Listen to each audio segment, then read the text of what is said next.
Hello, beautiful people. Welcome back to our channel.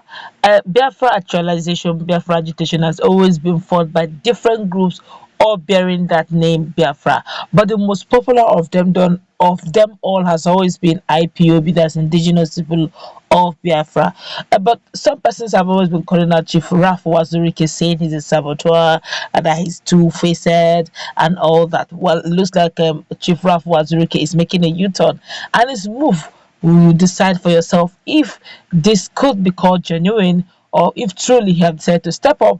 Ever since Mazen Kanu has been in detention, he's taking a move in a different dimension. But before going to the news proper to find out his latest move as we speak right now, we'd like you to subscribe. As at the time of filing this report, rather, we'd like you to subscribe to our channel by clicking on the red subscribe button. Beside it, you will see a bell notification icon. Please go ahead, click on it to get notified as soon as we update our channel on YouTube. Well, the leader of BIM Masob, Chief Raf Wazuruke, has told the United Nations that there would be no peace in Nigeria until the sovereign state of Biafra is duly recognized by the world body.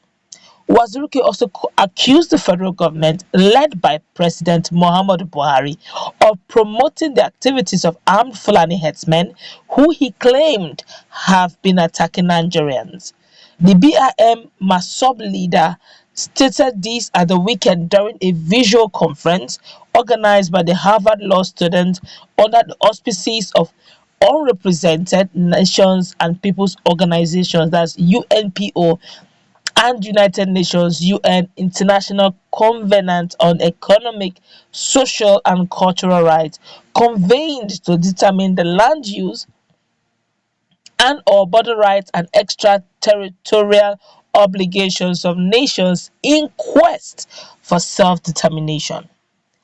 The founder of MASOB, in a statement made available to newsmen in Owerri, the Imo State capital, by his personal assistant on media matters, Elder Chris Mocha, said that the main purpose of the conference was to gather members' challenges to their lands as well as share general perspective, recommendations, and all good practices regarding land rights.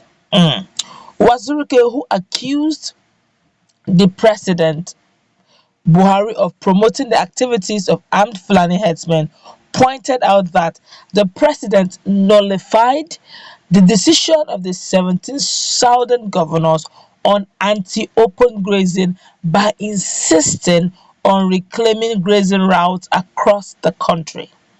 He claimed that the armed Fulani herdsmen came to our lands to graze their cattle. They came with their AK-47 rifles and killed our people, raped our women, and the federal government, simply because they are promoting these people or feeling incapable of arresting or stopping the atrocities these people commit against our people. According to him, I quote, "As usual, I represent the state of Biafra. In Nigeria, right from time immemorial, lands belong to individuals and families. But in 1976, immediately after the Biafra Nigerian Civil War, the military government of Nigeria promulgated the Decree of 1976, which invested all lands in Nigeria to the state governors. There are 36 states in Nigeria and the Federal Capital Territory, Abuja. So all the 36 governors are owners of the lands in Nigeria, and the federal government owns the Capital Territory, Abuja. But the federal government does not respect this decree of 1976. Just recently, the 17 southern governors came together and banned open grazing in the entire southern region. And the president of Nigeria, Muhammadu Buhari, nullified the action of the 17 southern governors and said that there was a grazing route that must be established and enable the armed Fulani herdsmen to come to our lands in the south to graze their cattle. This grazing route is against the provisions of the Constitution of Nigeria because it is not contained in the 1999 Constitution as amended. But because of his position as the president of Nigeria and a Hausa Fulani man, he wants to enforce it against our will. In Biafra land, which is the southern Nigeria, our lands are blessed with crude oil deposits and fertile. Because of the fertility of our lands, the Fulani forced themselves into our lands to graze their cattle. As a matter of fact, the atrocities we are having today in Nigeria emanated from the Land Use Act of 1976, because these people came to our land to commit all these atrocities because they have the protection of the federal government of Nigeria. Wazirike pointed out that the Nigerian Biafra War was as a result of the injustices perpetrated against the people of Biafra, and that is why it is very essential that Biafra must be given recognition by the United Nations. Because if Biafra is not given recognition as a sovereign state, these atrocities will not stop, because our land is rich with mineral resources as against the north that is a desert area, he claimed. Whoa! Quite a big one. One wouldn't have expected this, judging the fact that Chief Ralph Wazurike has always been a bit more diplomatic in his ways. He doesn't much as he has said this, he's still very good friends to Shetima Yerima, still very good friends to the northern people living in the southeast, particularly those living in Imo State.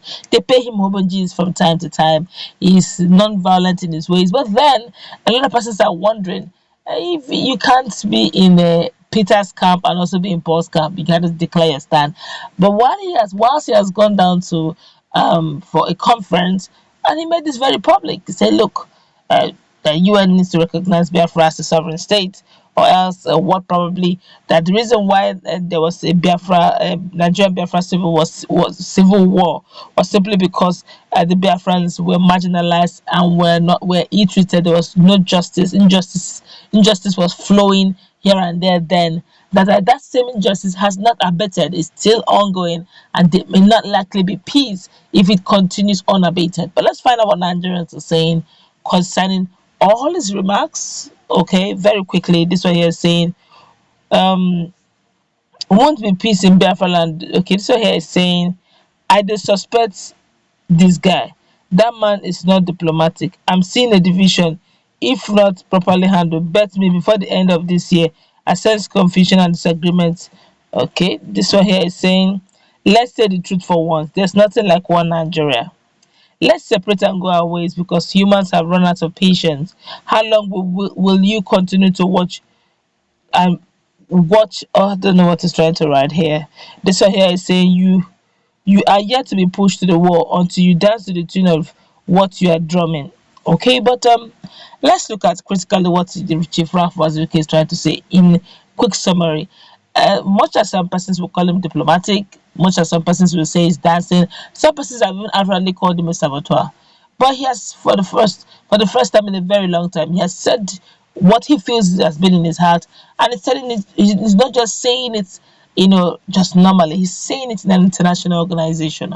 Okay, he's reporting the matter to international organizations, saying, look, you got to intervene, not just intervening.